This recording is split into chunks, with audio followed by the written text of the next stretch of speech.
একজন ম্যাজিক্যাল লেডিকে দেখি বাংলাদেশে গত 4 দিন। যারা কোটা বিরোধী আন্দোলন করছেন তারা সব সমাধান আপনার কাছে চান। ক্ষমতার মসনদে বসে মানুষ প্রায়ই ভুলে যায় যে সময়ের চাকা ঘুরতে খুব বেশি সময় লাগে না।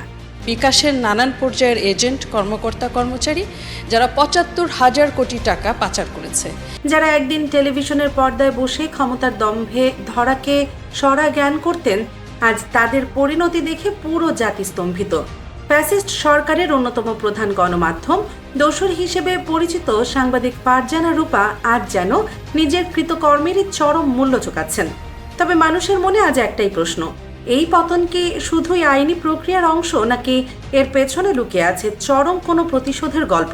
গুঞ্জন উঠেছে 3 বারের সাবেক প্রধানমন্ত্রী বেগম খালেদা জিয়াকে যারা বছরের পর বছর অপমান করেছেন, অসুস্থ অবস্থায় তিলে তিলে কষ্ট দিয়েছেন, আজ তারেক রহমান যেন কড়ায় গন্ডায় তাদের সেই হিসাব বুঝিয়ে দিচ্ছেন। আর এই হিসাব নিকাশের খাতা থেকে কি ছিটকে পড়লেন ৭১ টিভির একসময়ের দাপুটে সাংবাদিক ফারজানা রূপা? চলুন আজকের এই ভিডিওতে আমরা উন্মোচন করি ফারজানা রূপার উত্থান, দম্ভ, আকস্মিক পতন এবং তারেক রহমানের প্রতিশোধের গুঞ্জনের পেছনের আসল সত্য। পুরো ভিডিওটি দেখুন, কারণ সত্যটা জানলে আপনিও শিহরে উঠবেন। এক যুগেরও বেশি সময় ধরে দেশের টেলিভিশন সাংবাদিকতায় ফারজানা রূপা ছিলেন এক পরিচিত নাম। ক্ষমতার একেবারে শীর্ষ মহলে ছিল তার অবাধ যাতায়াত। ক্যারিয়ারের শুরুর দিকে সাধারণ দর্শকদের কাছে তিনি একজন সাধারণ সাংবাদিক হিসেবে পরিচিত হলেও সময়ের সাথে সাথে তার আসল চেহারা উন্মোচিত হতে থাকে। একটু পেছনের দিকে ফিরে তাকান, যখন দেশের সাবেক প্রধানমন্ত্রী বেগম খালেদা জিয়া হাসপাতালে জীবন মৃত্যু সন্ধিক্ষণে লড়ছেন, দেশের কোটি কোটি মানুষ যখন তাকে বিদেশে নিয়ে উন্নত চিকিৎসার দাবি জানাচ্ছেন, তখন ফারজানা রূপা টিভির প্রাইম টাইম টক শোতে বসে কি করছিলেন? একজন অসুস্থ বয়স্ক নারীর প্রতি বিন্দুমাত্র মানবিক সহানুভূতি তো তিনি দেখাননি, উল্টো সেই করুণ অবস্থাকে চরম বিদ্রূপ করেছেন। তিনি হাসতে হাসতে বলতেন, এসব নাকি শুধুই আইনি চালাকি আর রাজনীতির নতুন নাটক। অপমান এখানেই থেমে থাকেনি। বিএনপির ভারপ্রাপ্ত চেয়ারম্যান তারেক রহমান যখন সুদূর প্রবাসে বসে দলের হাল ধরেছেন, তখন এই ফারজানা রূপাই ৭১ টিভির সেটে বসে নিয়মিত তাকে রাজনৈতিকভাবে তুচ্ছ তাচ্ছিল্য করতেন। কিভাবে তারেক রহমানের নেতৃত্বকে প্রশ্নবিদ্ধ করা যায় এবং তাকে হাসির পাত্র বানানো যায়, সেটাই যেন ছিল তার সাংবাদিকতার মূল এজেন্ডা। দম্ভ ভরে তিনি টিভিতে ঘোষণা করতেন বিএনপি নাকি আর কোনোদিন ক্ষমতার মুখ দেখবে না। ক্ষমতার মোহে অন্ধ হয়ে তিনি হয়তো ভেবেছিলেন এই রাজত্ব চিরস্থায়ী, কিন্তু তিনি ভুলে গিয়েছিলেন সময় কারও কেনা গোলাম নয়। ২০২৪ সালের জুলাই মাস, কোটা সংস্কার আন্দোলনে পুরো দেশ যখন জ্বলছে, চারদিকে চরম উত্তেজনা, যে কোনো মুহূর্তে বড় কোনো বিস্ফোরণ ঘটতে পারে, ঠিক এমন এক শ্বাসরুদ্ধকর পরিস্থিতিতে তৎকালীন প্রধানমন্ত্রী শেখ হাসিনা চীন সফর থেকে দেশে ফিরলেন। গণভবনে আয়োজিত সেই হাই ভোল্টেজ সংবাদ সম্মেলনে পুরো দেশ তাকিয়েছিল প্রধানমন্ত্রীর বক্তব্যের দিকে। আর ঠিক তখনই মাইক হাতে নিলেন ফারজানা রূপা। যারা কোটা বিরোধী আন্দোলন করছেন তারা সব সমাধান আপনার কাছে চান, তারা আদালতের পথে যেতে চান না। মুক্তিযোদ্ধাদের নাতিপুতিরাও পাবে না, তাহলে কি রাজাকারের নাতিপুতিরা পাবে? যারা আন্দোলন করছে তারা তো আইন মানবে না, আদালত মানবে না, সংবিধান কি তারা চেনে না। কিন্তু একজন নিরপেক্ষ সাংবাদিকের মতো প্রশ্ন করার বদলে তিনি এমনভাবে একটি প্রশ্ন সাজালেন যার মূল উদ্দেশ্যই ছিল আন্দোলনরত ছাত্রদের সরাসরি ভিলেন বানানো। তিনি প্রশ্ন করলেন, ছাত্ররা আদালতের কাছে না গিয়ে কেন প্রধানমন্ত্রীর কাছে আসছে? সাথে একজন অসুস্থ মুক্তিযোদ্ধার প্রসঙ্গ টেনে তিনি বোঝাতে চাইছেন ছাত্ররা নাকি মুক্তিযোদ্ধাদের অপমান করছে। রাজনৈতিক বিশ্লেষকরা মনে করেন এটি সাংবাদিকতা নয়, বরং চাটুকারিতার এক চরম ও নগ্ন দৃষ্টান্ত ছিল। আর রূপার এই উস্কানিমূলক প্রশ্নের ফাঁদে পা দিয়েই তৎকালীন প্রধানমন্ত্রী সেই বিতর্কিত মন্তব্যটি করে বসেন, কোটা কি রাজাকারের নাতি নাতনিরা পাবে? ব্যাস, এই একটি কথাই আগুনে ঘি ঢালার মতো কাজ করলো। ওই রাতেই বিশ্ববিদ্যালয়গুলোতে আন্দোলন দাবানলের মতো ছড়িয়ে পড়ল।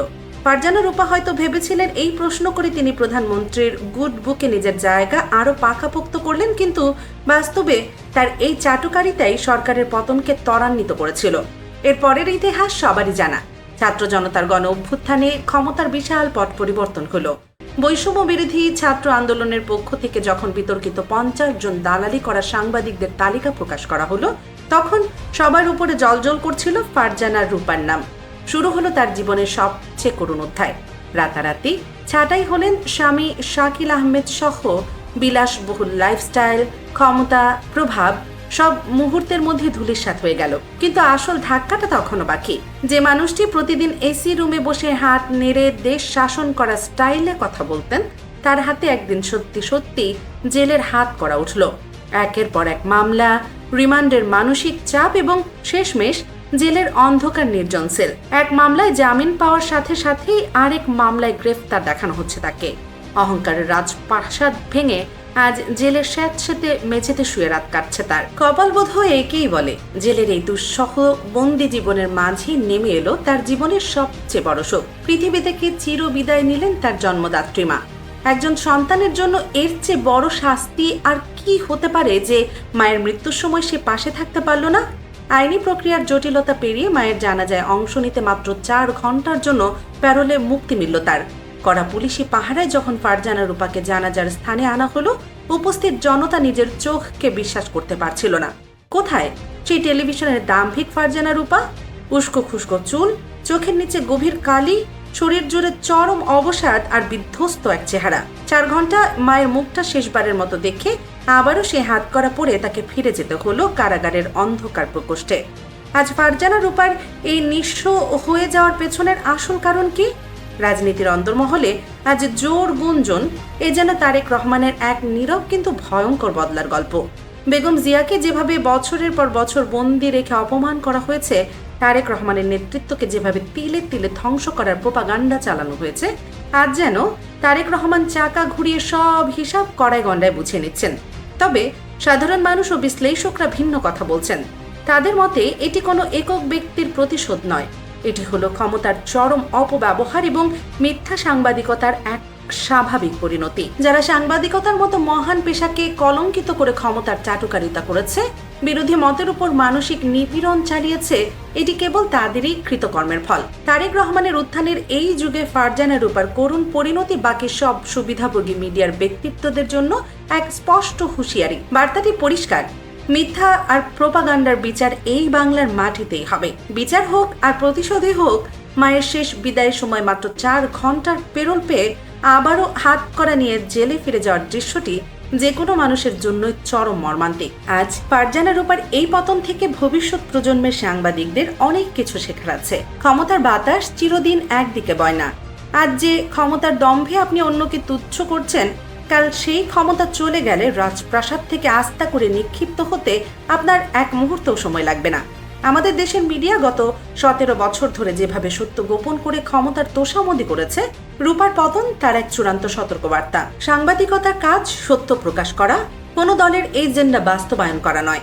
যারা কলম ও মাইককে ক্ষমতার হাতিয়ার বানিয়েছিলেন, তাদের এই পরিণাম হওয়াটাই কি স্বাভাবিক নয়? প্রিয় দর্শক, এবার আপনার পালা। ফারজানা রূপার এই করুণ পতন এবং মাত্র 4 ঘন্টার প্যারোলে মায়ের জানাজায় যোগ দিয়ে আবারও জেলে ফেরা পুরো বিষয়টিকে আপনি কিভাবে দেখছেন?